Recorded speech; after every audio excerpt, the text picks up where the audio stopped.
추상 클래스와 인터페이스에 대해서 간단히 살펴보도록 하겠습니다. 추상 메서드라 함은 현재 클래스 단계에서는 함수가 어떻게 동작할지를 기술할 수 없어서 그 구현을 자식 클래스에게 밀어놓은, 즉 어떻게 호출되어질 것인지에 대한 호출 인터페이스만을 지정한 멤버 함수를 가리킵니다. 다시 말해서 추상 클래스라 함은 추상 메서드를 하나 이상 포함하고 있는 클래스를 가리킵니다. 즉 구체적으로 어떻게 동작할지를 기술하고 있지 않은 추상 메서드를 갖고 있기 때문에 추상 클래스로는 객체를 생성하지는 못하고 오로지 참조 변수를 만든다든가 혹은 상속 단계에서 슈퍼 클래스로만 존재하게 되어질 수 있어요. 자, 이런 추상 클래스는 소위 이 추상 클래스로부터 파생되어진 자식 클래스들 사이에 추상 클래스에서 제공하고 있는 추상 메서드의 구현을 강제화하기 위한 목적으로 사용되어지고 있습니다. 따라서 추상 메서드라는 것은 구현할 메서드의 선언 부분들, 함수 이름이 무엇이고 인수 타입이 무엇이고 반환 자료형이 무엇이다 라는 함수의 선언 부분만 정의하고 있고, 실제 그 함수가 어떻게 동작하는지에 대한 구체적인 구현은 생략되어진 메서드를 가리킵니다.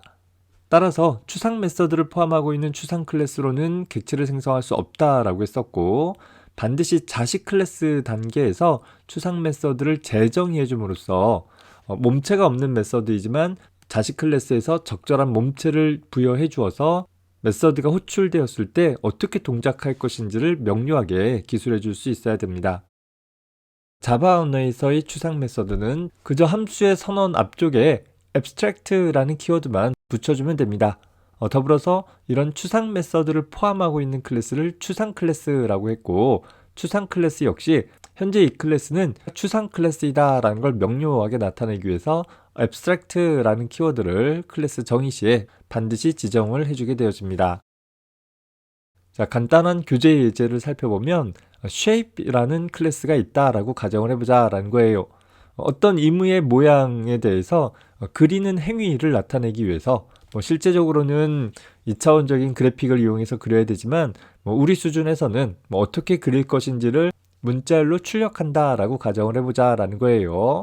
일반적인 클래스를 만든다라고 하면 현재 shape이라는 클래스에서 어떻게 그릴 것인지를 기술을 해줘야 되는데, 사실 모양의 종류가 다양하다 보니까 이 shape이라는 클래스로부터 파생되어진 자식 클래스 레벨에서는 구체적으로 어떻게 그릴지를 기술할 수 있으나 현재 단계에서는 어떻게 그릴지를 기술하는 것이 다소 모호하다라고 판단이 되어진다라고 하면 어떤 임의의 내용들을 처리하도록 기술하는 것 대신에 draw라는 메서드를 추상 메서드로 만들고, 그런 추상 메서드를 갖고 있는 shape를 추상 클래스로 정의를 해주자라는 거예요. 자, 그러면 우리가 얻을 수 있는 이점이 무엇이냐면, 이 추상 메서드를 가지고 있는 shape이라는 추상 클래스를 상속받은 하위 클래스 단계에서는 반드시 draw라는 메서드를 재정의해 주어서 몸체를 부여해 주어서 추상 메서드가 아닌 메서드로 만들어야지만 이 클래스를 가지고서 객체를 생성할 수 있게 되어진다라는 거예요. 모든 shape이라는 클래스의 파생 클래스 객체들은 모두 다 그리는 동작들이 필요하다라고 하지만 그 그리는 내용들이 자식 클래스 레벨에서 정의되어진다라고 했을 때 부모 클래스 레벨에서 이런 메서드를 너희들이 꼭 정의해줘 라고 구현을 강제화하는 목적으로 종종 사용이 되어지는 것입니다. 물론 부모 클래스에서 이런 추상 메서드를 정의하지 않고 자식 클래스에서 자발적으로 재정의할 수도 있겠죠. 하지만 부모에서 추상 메서드를 부여하게 되어지면 자식 클래스 레벨에서 자발적으로 draw라는 메서드를 정의하지 않은 경우 오류가 발생되어질 수 있도록 해서 그 구현을 강제화할 수 있는 여지가 생길 것이요. 특히 부모 클래스에 draw라는 메서드가 제공되고 있으니까 이 부모 클래스 타입의 참조 변수, 즉 업캐스팅 되어진 참조 변수를 통해서 자식 객체들에 대한 그리기 동작들을 명명할 수 있게 될 것이고, 다만 자식 클래스에서 각각의 드로우 메서드는 재정이 되었기 때문에 자식만의 방법으로 그려주는 작업들이 수행이 되어질 수 있을 것입니다. 따라서 어떤 부모 클래스가 가지고 있는 멤버들 중에서 같은 이름으로 접근되어질 필요가 있으면서 자식 클래스 레벨에서도 똑같은 방식으로 동작되어진다라고 한다라고 하면 그런 메서드는 그냥 일반 메서드로 부모 클래스에 추가해주면 될 거예요. 반면에 부모 클래스에서 제공되어지는 똑같은 이름으로 접근되어지기는 하나 각각의 자식마다 서로 다르게 동작되어질 필요가 있다라고 하면 그런 메서드는 추상 메서드로 만들어 놓고 상속받은 하위 클래스에서 추상 메서드를 각각 자기 상황에 맞게 재정해 주어서 몸체를 구현을 해주면 될 것입니다. 물론 각각의 자식 클래스들 사이에서 서로 다른 이름으로 동작되어질 메서드가 필요하다? 그렇다면 굳이 부모 클래스에 둘 필요 없이 각각의 하위 클래스에다가 따로따로 두면 되겠죠. 자, 두 번째로 우리 인터페이스라는 개념에 대해서 간단히 정리해 봅시다. 우리 자바 언어에서는 다중상속이 지원되어지지 않는다라고 했었죠. 그러다 보니까 추가적으로 인터페이스라는 구조를 제공을 해주고 있습니다. 결론적으로만 본다라고 하면 간단하게 표현해서 인터페이스는 추상 메서드들의 묶음이다 정도로 생각을 해봐도 좋겠어요. 일반적으로 인터페이스라고 한다면 서로 다른 장치들이 연결되어져 있는 어떤 공통된 경계면을 가리키게 되는 거죠. 따라서 서로 다른 장치다 하더라도 공통의 인터페이스가 있다라고 한다면 그 공통의 인터페이스를 통해서 일관된 방법으로 각각의 장치들에 접근해 볼 수 있게 되어지는 여지가 생기게 될 것입니다. 자, 우리는 앞서서 추상 클래스라는 것을 통해서 어떤 공통점을 갖고 있는 부모로부터 파생되어진 클래스들 사이에는 어떤 메서드에 대한 구현을 강제화해 줄 수 있다라고 했었어요. 하지만 공통점이 없는 객체들 사이에서도 어떤 메서드들에 대한 구현을 강제화해주고 싶다라고 한다면 그때 바로 인터페이스를 사용하게 되어지는 것입니다. 자, 그래서 우리 자바 프로그래밍 언어에서의 인터페이스라고 하면 어떤 클래스들 간의 상호작용의 규격을 나타낸 것으로서 어떤 연관성들이 없는 특정 클래스의 객체들 사이에 어떤 공통의 메서드들을 제공할 목적으로 사용이 되어집니다. 자, 그러다 보니까 일반적인 클래스들처럼 어떤 정보들의 집합으로 구성되어지는데 기본적으로 인터페이스는 일반적인 멤버 변수나 혹은 메서드들을 가지지는 않아요. 기본적으로 상수나 혹은 추상 메서드에 대한 정보들만을 갖게 되어지는데 이 개념이 현재 최근 자바 버전이 올라감에 따라 조금 수정되어지는 내용들이 생겼어요. 이번 학기에 우리는 인터페이스를 직접 정의해서 사용할 일들은 많지 않기 때문에 그냥 참고적으로만 살펴봐도 돼. 자바 7까지는 상수와 추상 메서드만 포함하고 있었다가 자바 8부터는 인터페이스 내에 퍼블릭 영역이나 프라이빗 영역에 온전한 메서드를 포함할 수 있게끔 지원되고 있다 정도만 기억을 해둡시다. 점차 지원되어지는 범위가 늘어나는 추세를 갖고 있기는 하나 여전히 인터페이스에는 멤버 변수를 포함하고 있지는 않는다라는 점에서 기존의 클래스와는 좀 차이점이 있다라는 점을 눈여겨봐두기 바랍니다.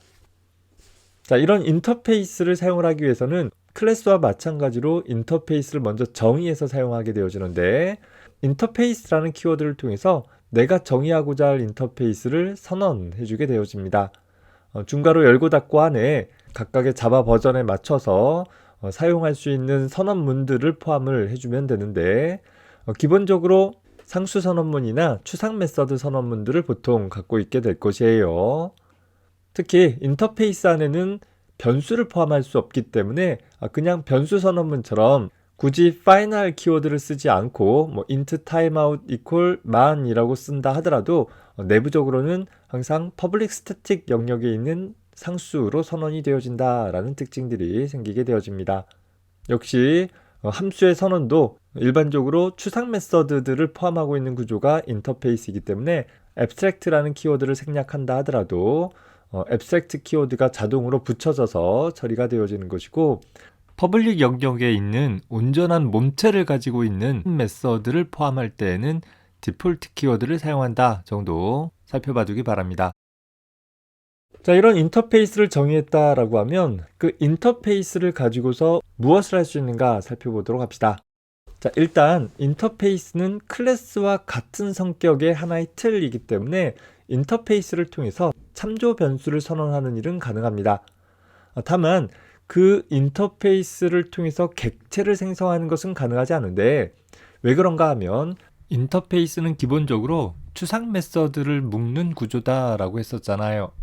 다시 말해서 추상 메서드라 함은 아직 구현이 제공되어지지 않은 호출 인터페이스만을 갖고 있는 메서드이다 보니까 추상 메서드를 갖고 있는 틀을 가지고서는 객체를 생성하지 못한다라는 거예요.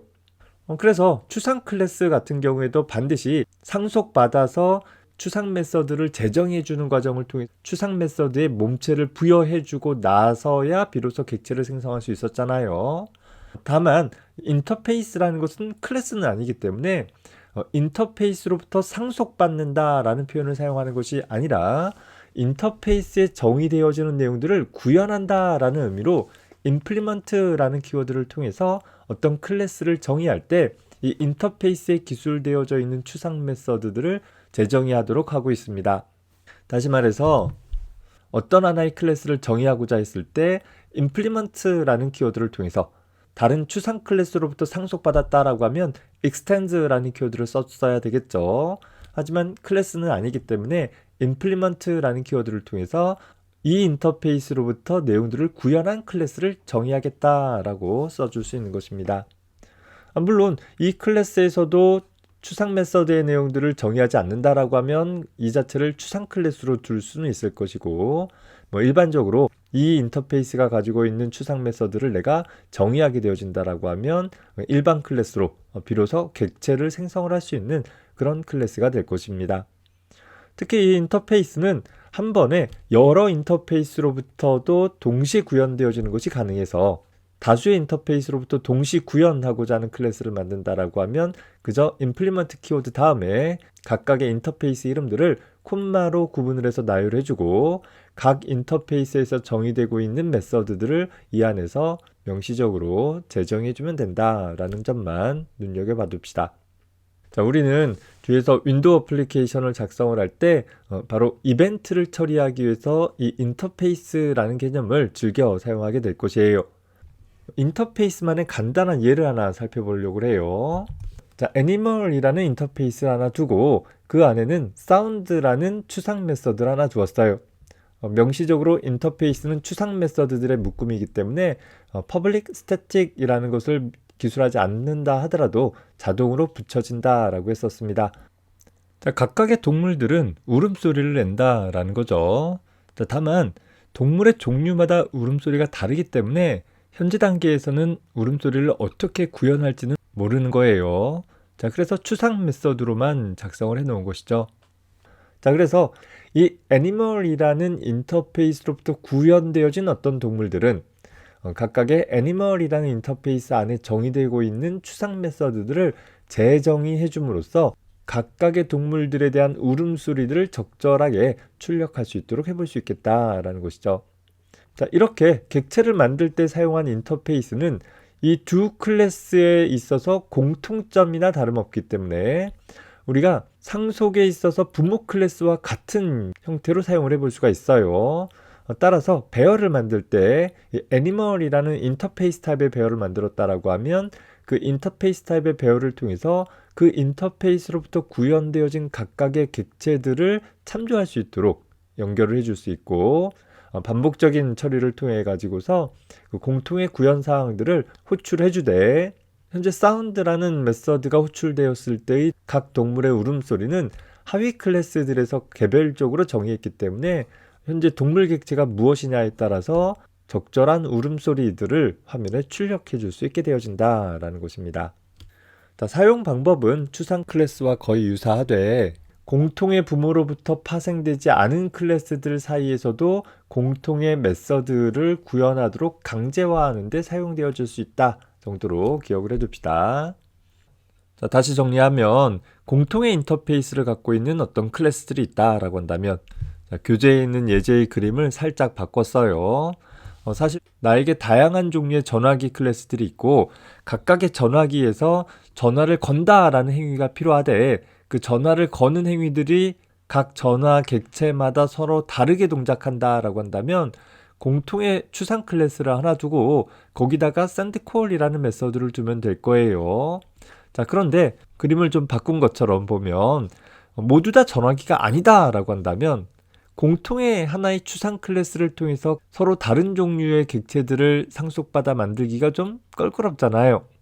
그래서 이런 경우에 어디는 전화기고 어디는 태블릿 PC다 라고 한다면 이렇게 서로 다른 이질적인 객체들 사이에서도 전화를 건다라는 어떤 공통의 행위를 부여하도록 하기 위해서 우리는 하나의 인터페이스를 두고 그 인터페이스로부터 구현해 줌으로써 이 객체들 사이에 공통의 행위, 전화 건다라는 행위를 제공해 줄 수 있도록 해볼 수 있겠다라는 것입니다.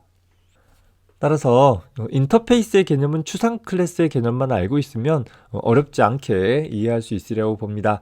추상 클래스와 인터페이스의 공통점을 본다라고 하면 오로지 참조 변수를 생성하는 데에만 사용되어질 수 있을 뿐 객체를 생성하는 데는 사용할 수 없다라고 했었고, 이걸 통해서 우리는 소위 다형성을 실현하기 위한 하나의 형태로 보여지지만 실제로 어떻게 동작할 것인지는 그 구체적인 객체에 따라 달라질 수 있도록 하기 위한 그런 목적으로 제공이 되어질 것이에요. 다만 차이점을 본다라고 하면 추상 클래스로부터 파생되어진 자식 객체를 만들 때에는 extend라는 키워드를, 인터페이스로부터 구현된 객체를 만들 때에는 implement라는 키워드를 각각 사용을 해줘야 될 것이고, 추상 클래스에는 자식 클래스들에 대한 모든 공통점들을 다 기술할 수 있어요. 반면에 인터페이스는 멤버 변수나 프로텍티드 멤버 같은 것들은 인터페이스 안에는 포함할 수 없다라는 차이점이 있는 것이죠.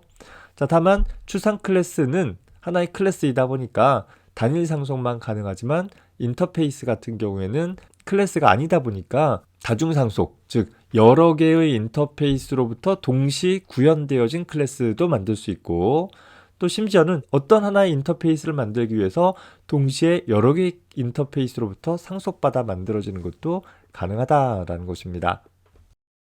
추상 클래스와 인터페이스에 대해서 간단하게 비교해 봤는데, 이번 학기 우리는 구입 프로그램을 작성을 하면서 이벤트 처리를 하기 위해서 다양한 인터페이스들을 가져다 사용하게 될 것이에요.